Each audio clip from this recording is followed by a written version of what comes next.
აჭარის უმაღლესმა საბჭომ 2013 წლის რესპუბლიკური ბიუჯეტი დაამტკიცა ცვლილებების გათვალისწინებით რესპუბლიკური ბიუჯეტი 11.303.000-ით გაიზარდა და ჯამში 139.316.000 ლარი შეადგინა. გარდა ამისა, აჭარის რესპუბლიკურ ბიუჯეტს ცენტრალური ხაზინიდან გრანტის სახით 1.847.000 ლარი დაემატა. ბიუჯეტი გაიზარდა.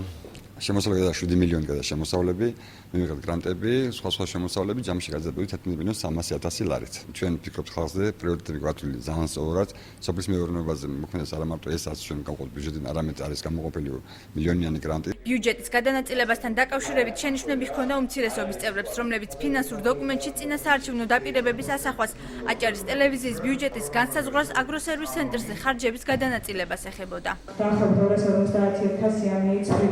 არის და ესეც ძირითადად მიმართულია მინდა გითხრათ აგროსერვის ცენტრის საშტატო ერთეულების ფაზე და ზოგიერთი ორგანიზაციაში ხელფასების დაცვა. ის არგუმენტი რომ მაინც მე შემდეგ ბიუჯეტიდან დაფინანსება უბრალოდ არასწორია. ან ეხლა უნდა გაგრძელებულიყო ეს ვადა და რაღაც ვადაზე შეთანხმებულიყავით, თუ არა და სხვა შემთხვევაში ვერ მივიღებ არგუმენტად იმას რომ ივლისის ბოლომდე ხარჯი შეიძლება ტელევიზიას არ ჭირდებოდეს. ტელევიზიის საკითხთან დაკავშირებით მე გავაკეთე განმარტება და იგივე განმარტებას გავაკეთებ, რომ არანაირი პრობლემა არ არის, უბრალოდ საკანონმდებლო პროცედურები მიმდინარეობს და იქიდან გამომდინარე რა როგორ გადაწყდება, ამის კვალდაკვალ მოხდება ტელევიზიის დაფინანსება.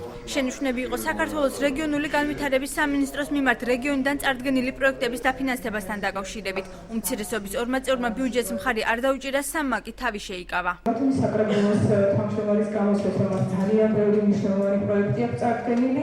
ამ რეგიონული განვითარების სამინისტროში არ იყო საუბარი რკინიგზის გადატანის პროექტზე, იგივე ჟილინის არხის პროექტზე, მაგრამ სამწუხაროდ ეს განხორციელდა ამ ეტაპზე. აჭარის ფინანსთა და ეკონომიკის მინისტრის მოადგილემ დეპუტატთა შენიშვნები მოისმინა და მათ პასუხი გასცა. აგროსერვის ცენტრი მოგესალმებით, რომ ფლობს გარკვეულ მიწის ნაკვეთს, სადაც ხდება ენერგიების გამოყვანა და ამ ენერგიების მომლელების ხელფასფინანსება მხოლოდ და მხოლოდ.